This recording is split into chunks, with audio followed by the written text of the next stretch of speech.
Dawn crept into Odari kingdom like a careful guest, brushing gold along the palace towers and slipping into the temple courtyard where the oracle's fire refused to die.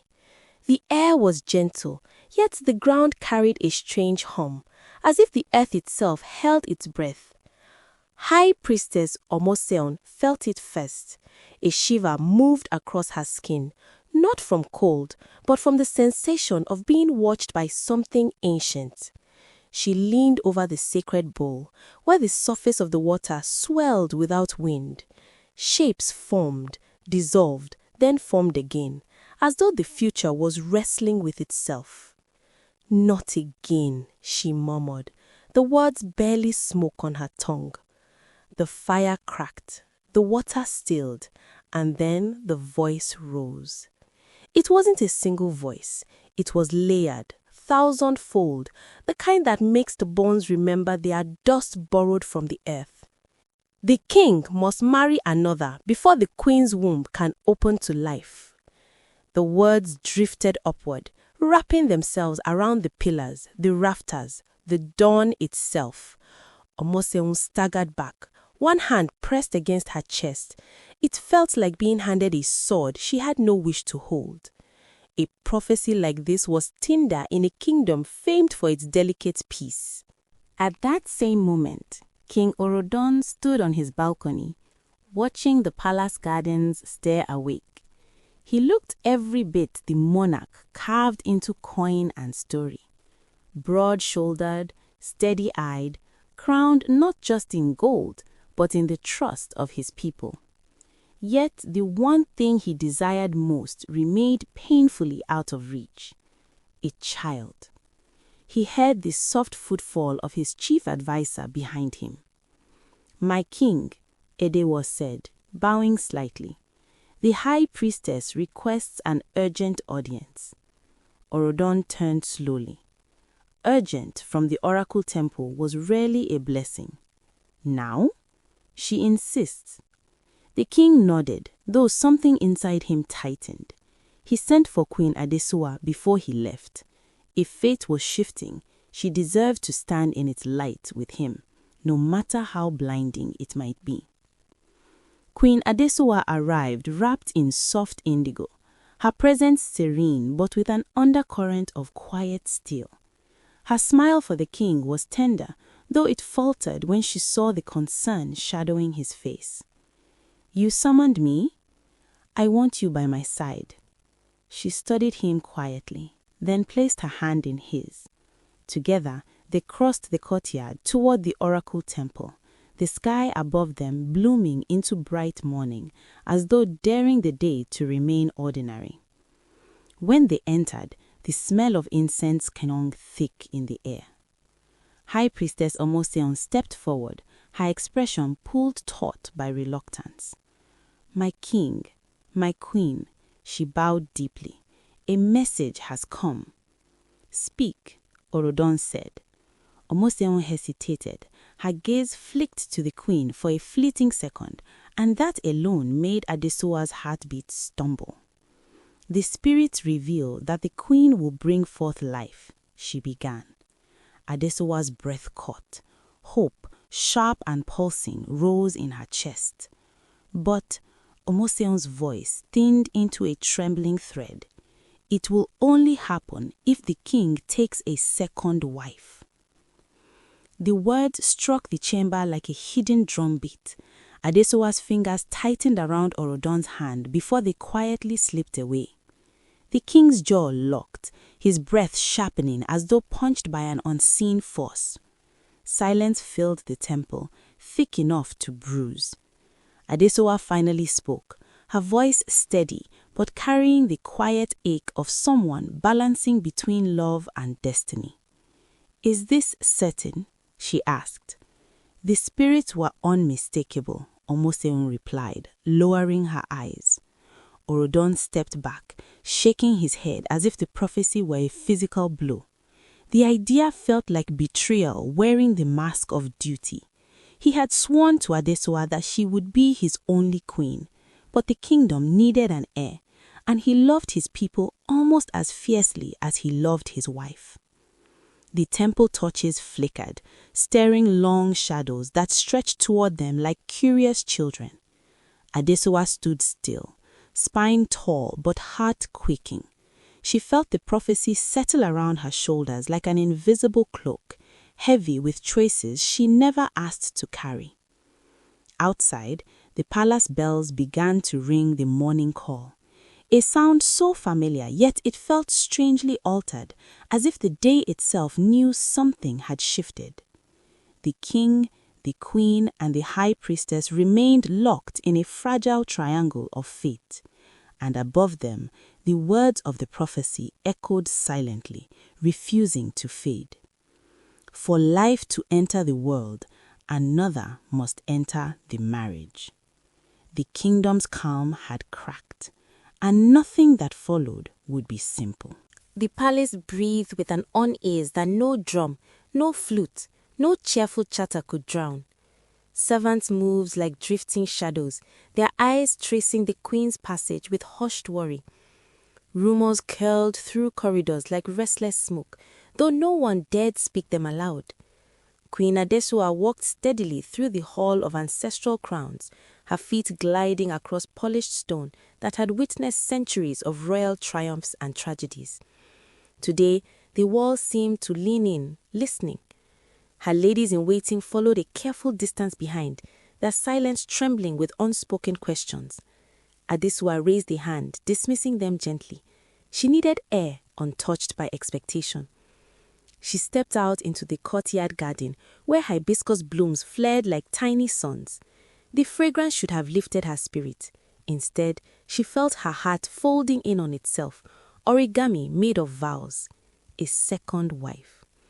The thought kept circling her like a hawk with patient wings. She lowered herself onto a stone bench beside the reflecting pool. Her face appeared there, rippled by passing dragonflies. Not the face of a broken woman, not the face of a jealous one either. She was something stranger, something heavier, a wife torn between her love and her duty, both of which demanded different sacrifices. A soft footstep interrupted her thoughts. "May I sit?" asked Yemoja, her oldest companion, the only one brave enough to approach. Adesuwa nodded. Yemoja eased down beside her. "The palace feels unsettled." "It mirrors my heart," Adesuwa replied, voice low. Yemoja turned to her fully. "You have every right to grieve. This prophecy threatens the very foundation of your marriage." Adesuwa wasn't a stranger to sorrow. She had battled whispers about her infertility for years. But this was different. This was the gods declaring her love insufficient. "I have prayed," she said quietly, "fasted, offered gifts to every shrine from Odare to the river villages. And still, the spirit asks for another woman before I can hold my own child." She let the truth sit between them like a weighty stone. "Tell me, Yemoja, is that not cruelty?" Yemoja hesitated. Perhaps fate is twisting itself through unusual paths. "Unusual?" Adesuwa let out a breath that shimmered with irony. "Unkind, rather." The courtyard stirred as a cool breeze brushed her cheek. She imagined it as a small comfort from the ancestors, though today, even their presence felt distant. In the king's council chamber, Orodan faced his advisors. Diplomas of loyalty hung in the air, but unease tugged at their edges. "Your Majesty," Edewe began carefully, "the prophecy leaves little room for interpretation. Without an heir, the royal lineage is exposed. The council fears instability." Orodan's glare cut through him. "You think I do not understand what is at stake?" The advisors bowed their heads. He paced the chamber, his crown catching thin streaks of afternoon light. He felt caged between duty and devotion. The idea of marrying again tasted like betrayal, bitter and metallic. Yet the kingdom's future pressed against him like an insistent hand. He stopped, gripping the edge of the throne. "I will not proceed until I speak with Adesuwa." Edewe nodded.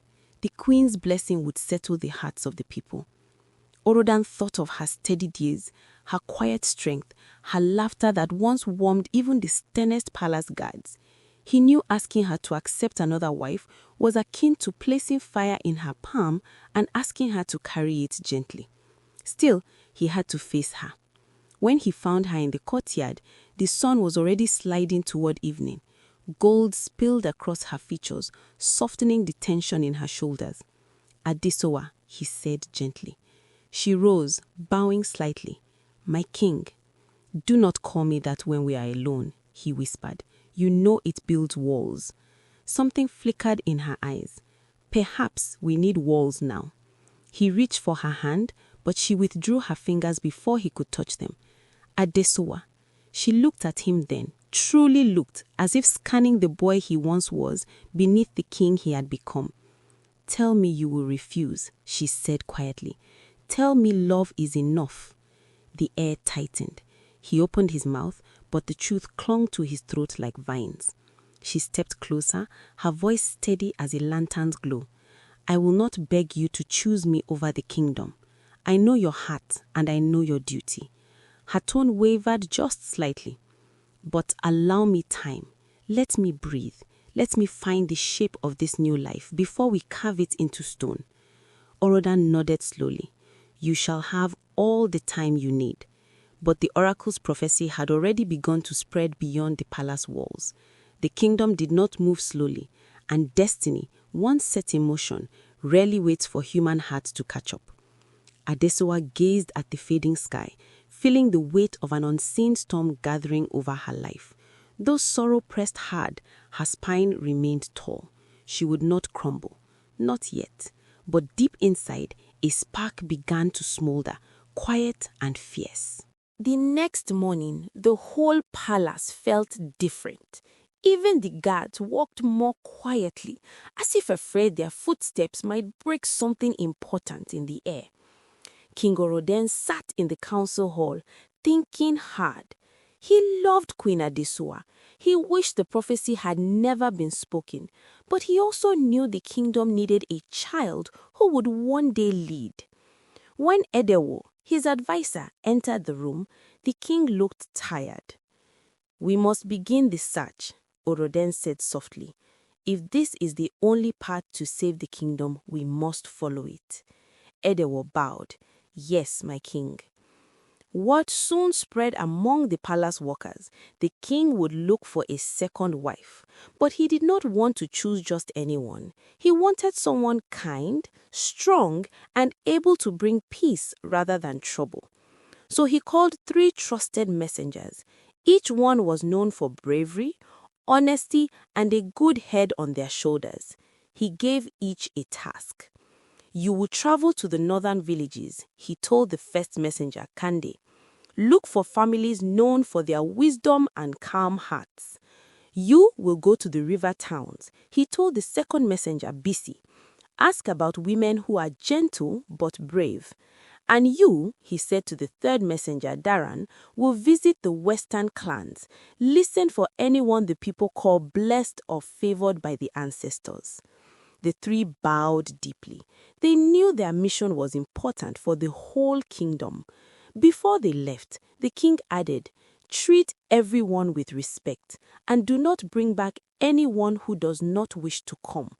The future queen must come by her own choice." In her room, Queen Adesowa stood near the window. She watched the messengers ride out through the palace gates, their horses kicking up small clouds of dust. Her heart felt heavy, but she lifted her chin. Yemoja entered quietly. "Are you all right?" Adesowa nodded slowly. "The king does what he must, and I must do what I must." Yemoja frowned. "Which is?" "To stay strong. For myself, for the people, and for the child I still hope to hold one day." The words surprised even her. Saying them out loud made her feel both scared and brave at the same time. Yemoja placed a gentle hand on her arm. "You are stronger than you think." Meanwhile, the messengers traveled far. Kande walked through a village where children played under mango trees. The villagers welcomed him kindly, but none of the young women wished to leave their families. Bisi rode along the river, speaking to fishermen and traders. They told him of many good women, but none seemed right for the king. Some were too afraid, others simply did not wish to live in a palace. Daran reached the western lands, where drums echoed through the hills. There, he heard stories of a girl named Ireti. People said she was gentle, smart, and blessed with dreams that often came true. But no one knew if she would agree to come. Back in the kingdom, the days passed slowly. Queen Adesoa prayed every morning, her voice soft but full of hope. King Orodan met with his advisors, waiting for news. The people whispered in the markets, wondering which woman might become the second queen. Everyone felt the coming change. It was like a cloud waiting to burst into rain. And far away, in a village the king had never visited, Ireti woke up from a strange dream she did not understand. She felt the world turning toward her, like a door opening. She did not yet know that the king's messengers were on their way, but destiny was already walking in her direction. The sun was bright the day Daran reached Ireti's village. The air smelled of roasted corn and fresh rain. Children ran past him laughing, and chickens scratched the ground as if they had secrets to tell. But Daran was searching for only one person. Everyone he asked pointed him in the same direction. "You want Ireti," they said. "She lives near the big Iroko tree." Daran walked there and found a small house with a neat yard. A girl about 18 stood outside. She wore a simple wrapper and carried a basket of fresh herbs. Her eyes were calm, like quiet water, and she watched Daran with gentle curiosity. "You must be Ireti," Daran said. "Yes," she replied. "How can I help you?" Daran bowed politely. "I come from King Orodan of Odanri Kingdom. The king seeks a second wife because of a prophecy from the oracle. People say you are wise and blessed with gifts. The king wishes to meet you if you choose to come." Ireti didn't speak at first. She set her basket down and looked toward the sky, thinking. A warm breeze brushed past them, as if waiting for her answer too. Finally, she said, "I knew someone would come today. I saw it in a dream." Daran blinked. "You did?" She nodded. "But I don't know if I want to leave my home." Her mother stepped out of the house, wiping her hands on a cloth. "Ireti," she said softly, "dreams brought you this far. Perhaps they are guiding you again." Ireti looked unsure. She loved her home, she loved her people, but deep in her heart she felt something pulling her toward a different life.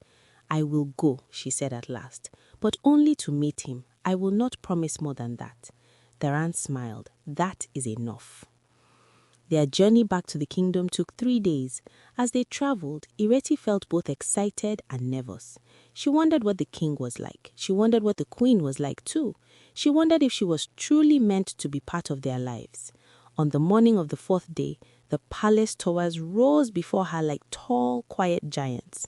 Guards opened the gates and the horses trotted inside. People stopped what they were doing to stare. Whispers floated through the air. "She has arrived. Is she the one? She looks so young." Ireti kept her head high, though her heart beat fast. Queen Adesuwa stood on a balcony, looking down into the courtyard. When she saw Ireti, she felt a strange mix of feelings. The girl was beautiful, yes, but not in a loud way. She had a peaceful look, like someone who belonged to the earth and sky at the same time. Adesuwa's heart tightened. She whispered to herself, "Let me be strong." In the great hall, King Orodan waited with his advisors. When Ireti entered, she bowed deeply. "My king," she said. Orodan studied her quietly. She did not look proud or frightened. She simply looked ready to listen. "Rise," he said kindly. "Tell me, did you come here by your own choice?" "Yes," Ireti answered. "I came to meet you. Nothing more for now." The king respected her honesty. He smiled gently. "Then let us talk." They spoke for a long time. Ireti asked questions no one expected. What does the queen think of this? Will I be allowed to keep my family close? What kind of life would I live here? Orodan answered every question with truth. He did not want to force her into anything. He wanted peace, not pain. When they finished talking, Ireti felt calmer. The king was kind. The palace was beautiful. But she also felt the queen's sadness floating through the halls like a quiet shadow. She knew entering this life would change everything for everyone. I need one night to think, she said. You shall have it, the king replied. That night, the palace could not sleep. Servants whispered, guards paced, and even the wind rustled the palace curtains with extra curiosity. In her room, Ireti closed her eyes. Another dream came. She saw a baby laughing. She saw the queen smiling with tears in her eyes, and she saw herself standing beside them, not in front, not behind, but beside. When she woke, she knew what she would do. By morning, the decision was made. Ireti walked into the courtyard where the king and queen waited. She bowed to both. I am ready, she said softly. I will join this family if the queen accepts me. Everyone turned to Queen Adesua. The queen's heart ached, but she lifted her chin. She walked to Ireti, placed a hand on her shoulder, and said, Welcome. The air seemed to brighten, as if the ancestors nodded in approval. But somewhere deep in the palace walls, old secrets stirred awake, preparing to change everything. The palace woke before sunrise. Birds chattered in the garden, guards yawned at their posts, and the cooks were already busy making breakfast. But something felt different today. It was as if the whole kingdom was holding its breath. Ireti had officially joined the royal family.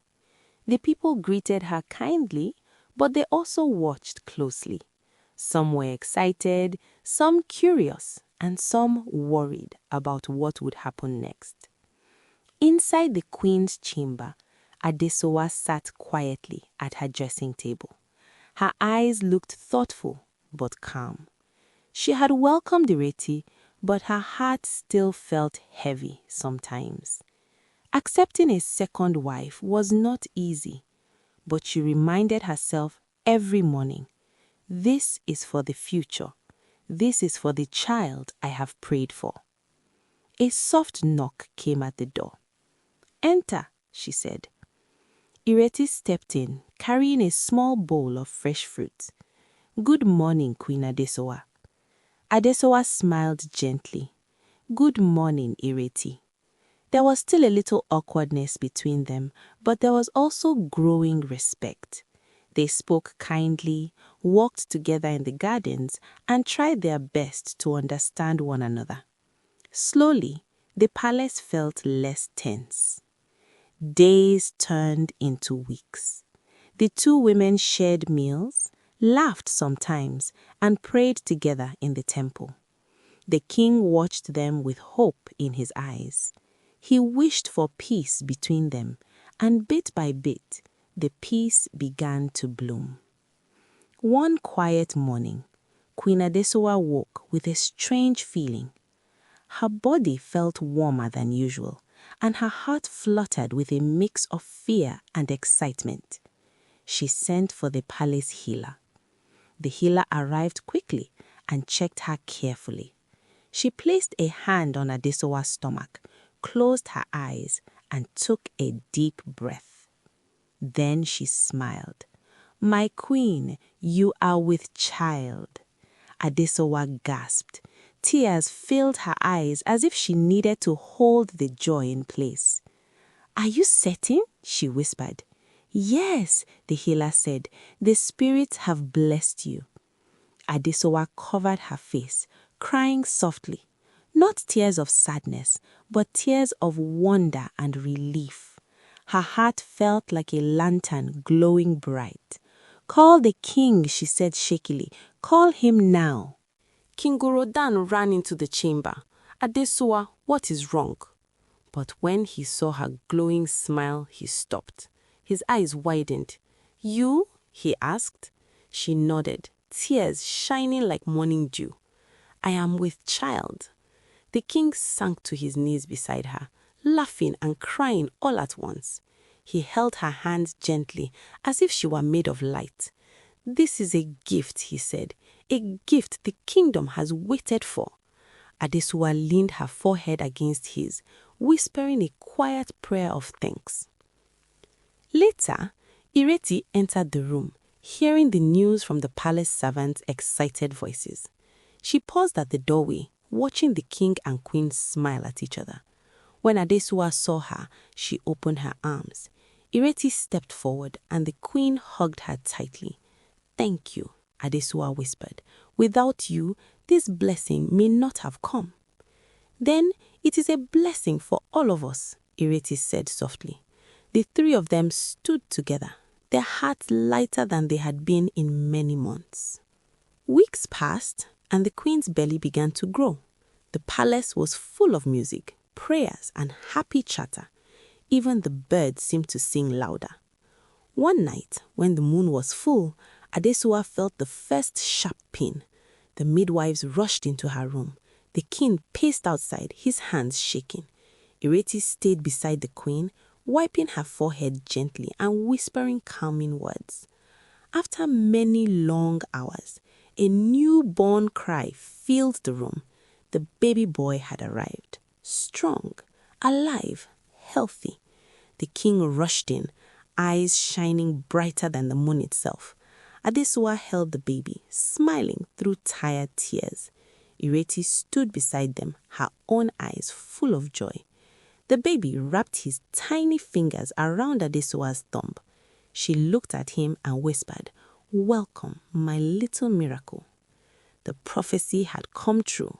The kingdom had its heir, and though the path had been hard, love had finally found a way to bloom between two women, one king, and a child who carried the hope of them all.